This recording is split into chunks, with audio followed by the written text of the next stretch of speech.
Belediye getirip bile malzeme döktü. Hem buraya yapmadı, arabaya geldi çöküp devrildi falan. Yani hata belediyenindir. Daha önce geçen yıl şu duvar bayağı ileriye doğru yaslanmıştı. Okul idaresi bunun farkında oldu, Milli Eğitim farkında oldu, belediye, emniyet, herkes bunun farkında oldu. Getirip buradan bir emniyet şeridini çektiler. Ama emniyet şeridini çektikten kısa bir süre sonra duvar mail vermişti. Getirip oraya da toprak doldurdular. Bütün biz vatandaşlar buradan gidip gelirken görüyorduk. Bu duvar eninde sonunda bugün yarın mutlaka patlayacak. İnşallah patladığı zaman en azından çocuklar orada olmaz. Yani burada okul idaresi %100 suçludur. Milli Eğitim %100 suçludur.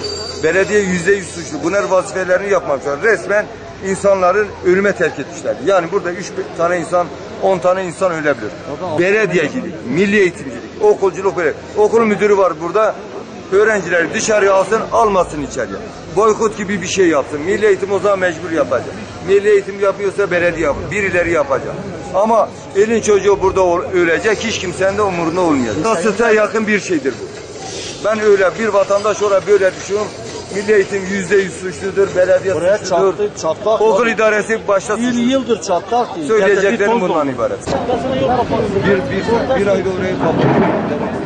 Bir gün olmuş. Bir ay.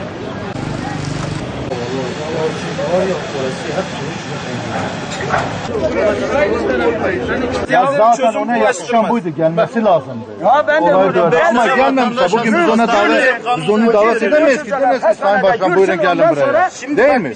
Bu mümkün maden belediye başkanı biz kendimiz gelmemiz lazım. Allah rızası için beni bir dinle. Şu Ramazan günü. Allah büyük. Şunu anlatmaya çalışıyorum. Memur Bey bir de bir şey söyleyebilir miyim? Tutanak tutmuşsunuz yani bu yolun İmakarlık içerisinde işte toz olduğunu, bunu bir tutanak haline tutun. Sağlıklı bir şey yapılmamış zaten.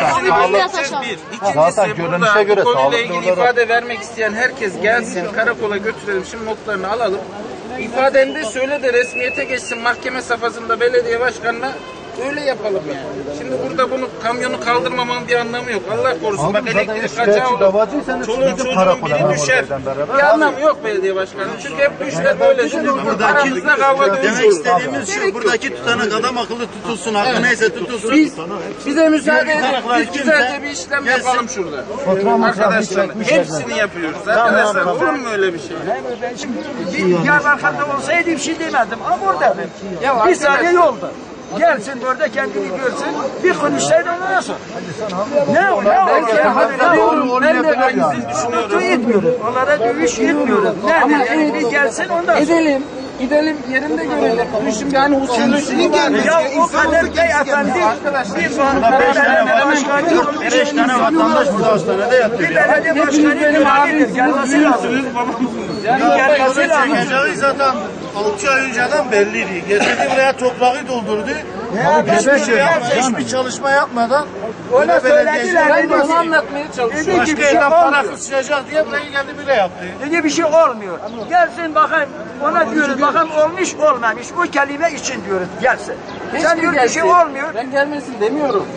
Ama siz dolanırsa gelin. Şu işimizi yapalım. Bak Evet, iftar vakti göreviniz geliyor. Herkes işine gidecek. Sizin göreviniz fakat dolanırsa gelin.